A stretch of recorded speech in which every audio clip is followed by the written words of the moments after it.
Welcome to Shovelware Diggers. Our dig team's currently excavating the Softkey Shareware 2000 Hit Games 2CD collection. You can find a link in the video description containing the entire directory structure of this archive. Here's what our diggers have for week 132. For more information on how to join the dig team, simply follow the Patreon link in the video description. Now without further ado, let's get started. First up, we have a team dig from Dookie and Eli Malinsky. DOSGAMES /arcade /Earth93. With a name like this, I'm going to assume it was made in 1993 or... Oh, there it is. 12/03/1993 or 23/03/1993. Just a COM file though? I mean, it has a couple map... wait, a PAP? It has a map and a PAP. That doesn't sound right. There's a README, but it might fit on the screen. Let's see what we got. Type readme.doc. Doesn't quite say. Apparently www software. Well, that would be on point in terms of the timing. The World Wide Web did exist back in 1993. And apparently this program is called Voyage to the Planet Earth. Okay, well, let's see what we got. Very interesting. Okay, so we are still in text mode. That... This does not happen often. We have a game here that's actually modifying the text mode characters. Anyways, Voyage to the Planet Earth from www software, which doesn't really look like that, but whatever. Anyways, F1 or 1 for help describes which keys to press. F2 for Earth navigation, view the Earth from space. F3 for navigation challenge. This almost sounds like it's not even a game. Well, let's see what we got here. So this panel describes the keys which are used to control the Earth display. View this panel at any time, pressing F1. So we can use the arrow keys to move north, south, east, or west. Page up and page down to ascend or descend. Spacebar to hold still. The slash keys to move diagonally. It's kind of weird. L key in a press L to key in a specific latitude and longitude. And then we can do natural Earth display, political Earth display. F7 to look down. Aren't we already technically going to be doing that? Oh, there's also a horizon display. Okay. So this is basically like a text mode based planet viewer? Yeah, that seems to be what it is. So just how close are we going to get to this thing? We're still falling. Altitude's dropping fast. Well, instead, let's actually zoom back out here. I pushed the page up key. So I want to zoom back out.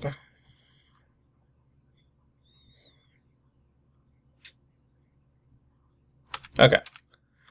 So spacebar stops, then we can spin the planet. Okay, I see. You can't go two directions at the same time. So like, I mean, if I wanted to zoom into, say, Florida. Okay, you don't have any speed controls. I could probably turn the cycles up if I wanted to, but this is fine.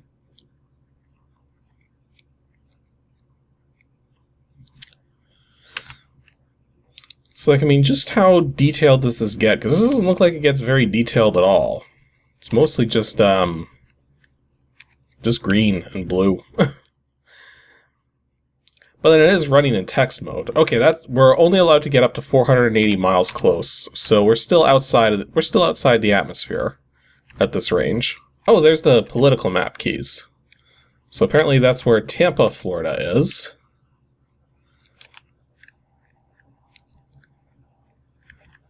There's Miami.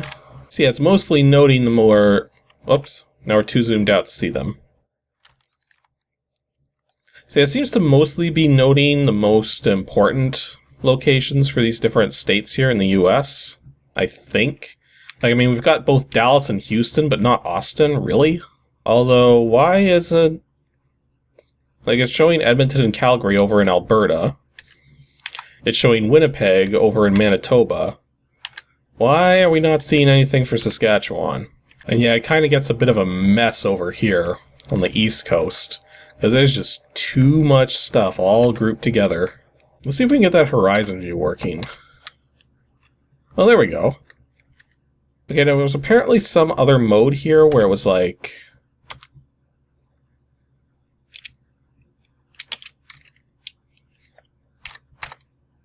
Okay, navigation challenge. So here's the scenario. You are aboard a flying saucer hovering somewhere above the Earth.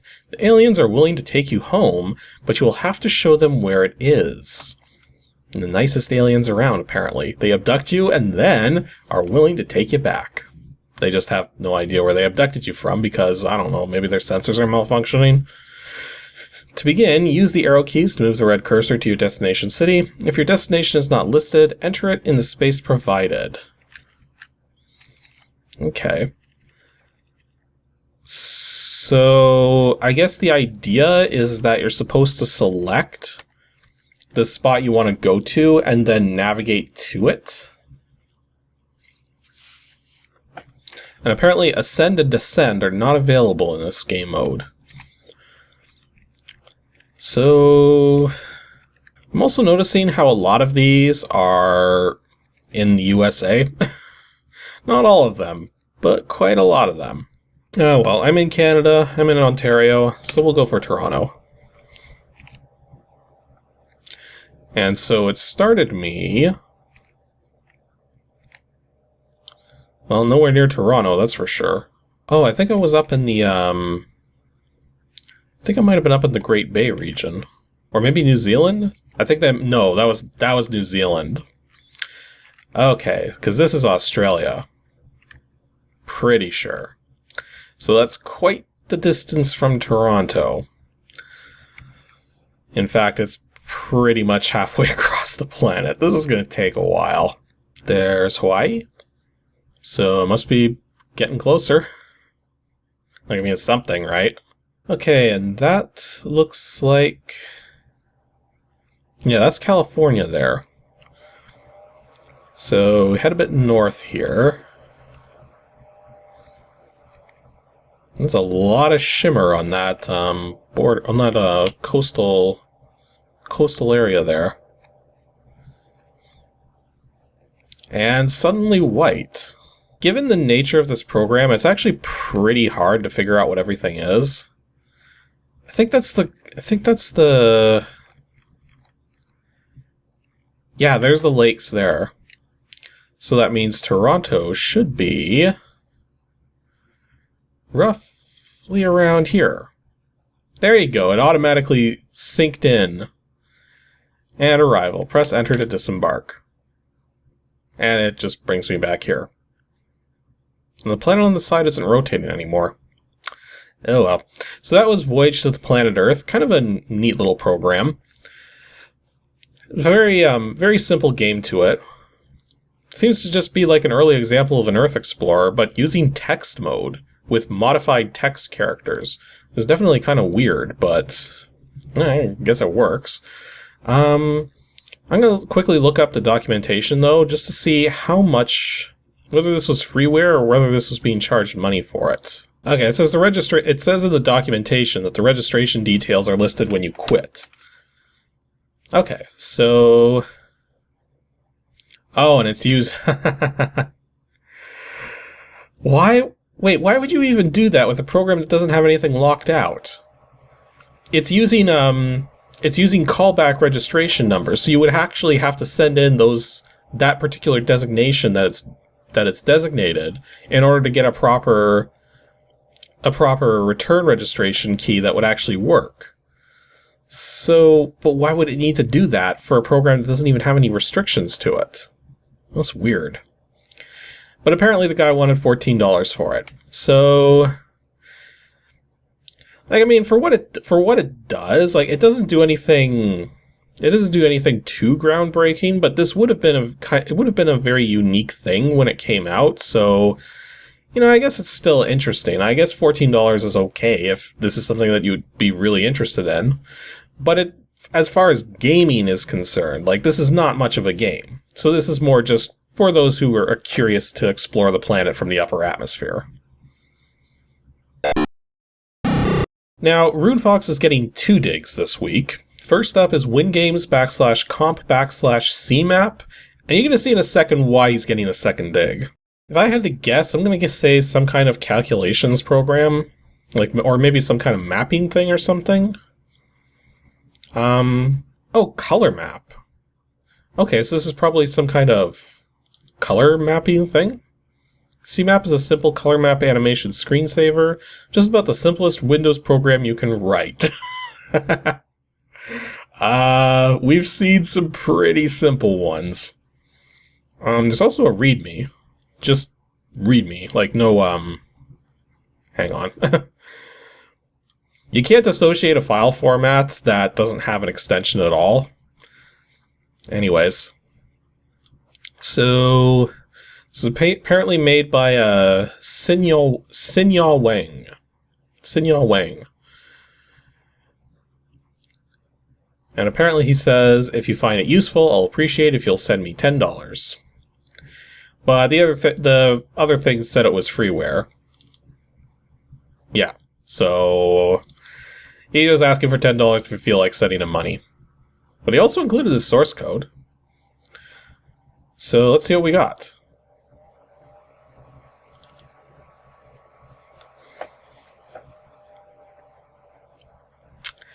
I think this is literally all this program does.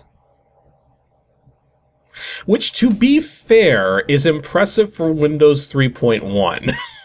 Just knowing how Windows 3.1 does its color mapping and everything, doing this is not easy. But, well, at least he did manage to find a way to do it. It is actually panning the entire 800 by 600 display as well. And then the moment I move the mouse, it stops. In fact, it quits outright. Now, that's kind of weird, though. It's kind of qualifying it as a screensaver, even though it's technically not a screensaver program. It's just an executable. Like, I mean, if I put this in the Windows directory, there's nothing for... Because it's not an SCR file, there's nothing for Windows to recognize that it's a screensaver. So it'll just ignore it as like a normal executable. But yeah, that's all it does, is it just makes a colorful pattern.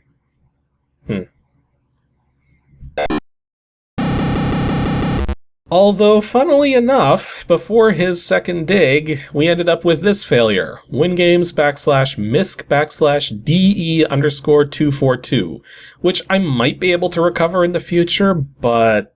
Oh, this is a Doom editor. Hello.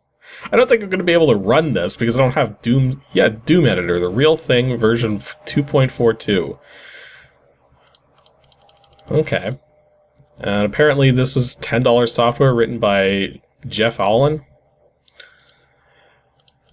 Faster than any other trademarked editors. I don't think I'm going to be able to run this in its current state. In fact, I think I just crashed Windows. Yep, that is very crashed. Oh, well. So, yeah, not having a lot of luck today, are you, Fox? In any case, the dig that actually led to something for RuneFox is WinGames /og /tail. Well, this is the last thing you got left on your selection, so hopefully this one actually turns out to be something good. Tail. Well, we got a lot of wave files. That's a good start. And a highscore.gun? What? Readme.gun? Why would you do that? Okay, so it looks like it's probably a program called Tailgunner. Yeah, Tailgunner, version 1.0, created by Ian Firth. Diversion Software. I got a bad feeling about this one. Tail Gunner is a space combat shoot the bad guy type game, so the rules are very simple. Shoot all the ships before they kill you. Simple. Okay. Yeah, so this kind of feels, just reading this, it kind of seems like it might be one of those, kind of like the fishing game or something. Or no, there was that hunting one too. No, this is very different. Well, that's kind of neat that it actually took up the whole screen here. Shields at 100% power, hull strength at 100, phaser pulse laser charge, not phaser, at 100%, plasma cannons at 100%. Okay, start first wave.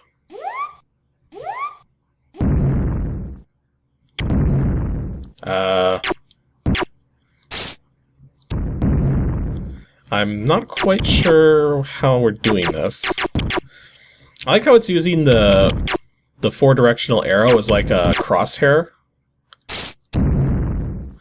So we do have a couple different weapons. I don't know what the difference between them is. Okay, so wave 1 completed. Shields are at 56%. Still have plenty of ammo left. Continue. I don't know if we've actually got any useful information coming from any of this, but...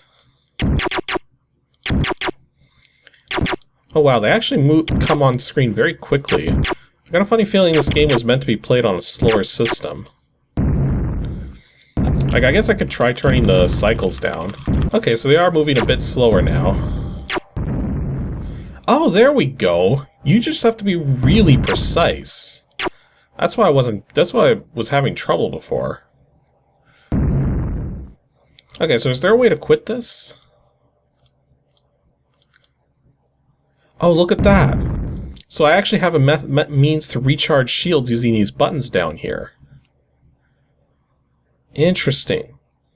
I'm guessing those are my weapon. That's my weapon power, even. Okay, let's try this. Let's start this from the beginning. Restart game. Start first wave.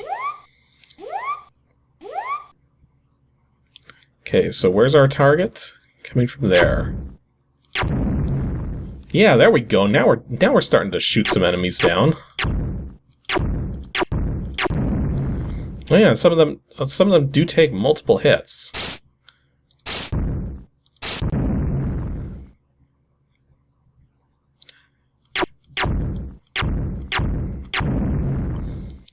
So yeah, the pulse laser seems to do the least amount of damage.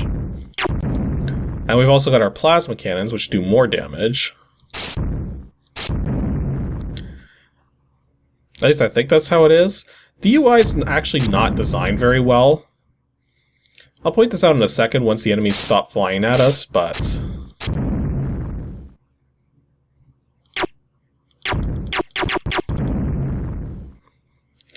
Okay, so one of the things that hasn't been done very well is typically whenever you're trying to list something, you either go left to right or top to bottom. Now, obviously that might be different in some places, like maybe you'll go right to left or bottom to top. But the thing is, you shouldn't change that midway through. So what we have here is the red first, then the green second, but then the green first and then the red second. You don't do that. Apparently we also have this tracking thing here. Let's see if we can figure out what some of this stuff does.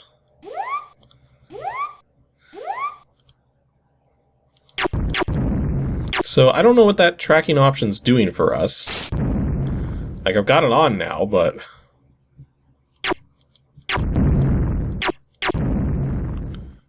Oh, it's showing us where the enemies are coming from. Interesting. So I thought this was going to be, like, pretty terrible, but after turning the cycles count down so that the game speed makes a little more sense, it actually isn't that bad. Like, I mean, it's very basic, but you do have to move the mouse carefully, you have to get multiple hits in, and you do have various complexities, like the 2 different weapons, different energy banks, which you can transfer to your shields if your shields get low. Like, all things considered, this isn't actually all that bad. Okay, maybe I turned the cycles down a little too far, because this does seem kinda easy. Okay, I just turned the cycles up a little, so this should probably be a bit trickier now. Although we're still doing okay. Shields are taking a bit more damage than before, though. Personally, I like these plasma cannons way better. Whoops. Didn't see that one. Yeah, this plays perfectly fine. So, let's see the about for this. Okay, it was made... Again, it was... I think I looked at some of this already. It was made by Ian Firth, Diversion Software. And... Oh, you can actually change the window size, too. Yeah, this is actually perfectly well programmed as well. So, what was the registration fee again? I think the most I would charge for something like this would be $15 at the most. And this guy wanted... order form.right. There we go. So, the cost of this program was $15. I kind of called it. So, it's the right price for the quality of the game. Right price for the quality of the game? Yeah. This is perfectly acceptable Windows 3.1 game. It's very basic, but it does the job. And our last dig for today comes from Foon Turing. DOSGAMES /arcade2 /MOUSEWAR. I'm gonna guess something that I'm gonna have to use my mouse to control. We had a readme doc and a MOUSEWAR ex key on. That's about it. So type. Whoops, that's not type. That's type. readme.doc. Okay, so it is mouse controls. Mouse controls with a 30mm machine gun, apparently. With a $5 registration fee. To Michael Widener. Okay. Apparently my hands are not properly centered on my keyboard right now. So MOUSEWAR, please.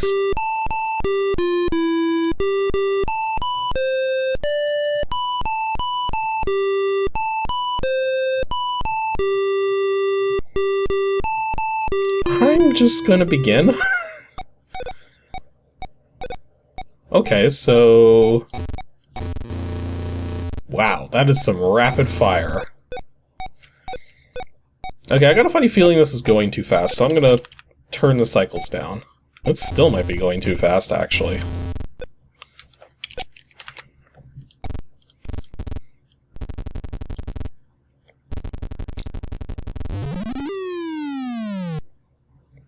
Okay, so we just shoot stuff?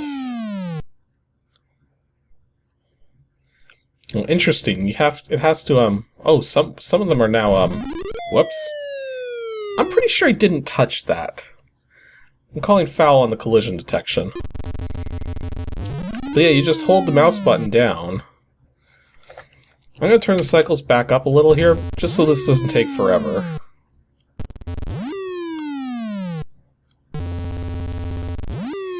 So we are getting some graphical glitching going on. Wait, what? What just happened? They're firing back. Well, how are you supposed to dodge any of that, then?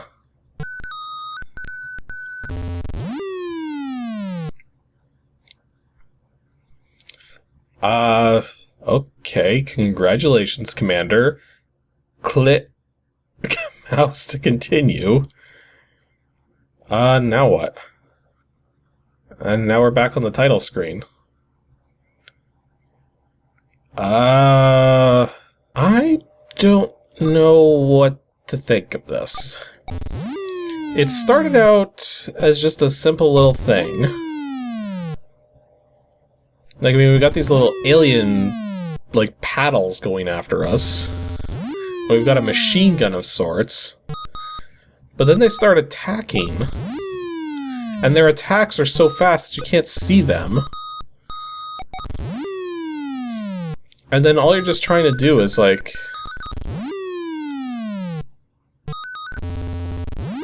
And you're not allowed to go above that little line there. Like, that's as high as the mouse will let you move your ship.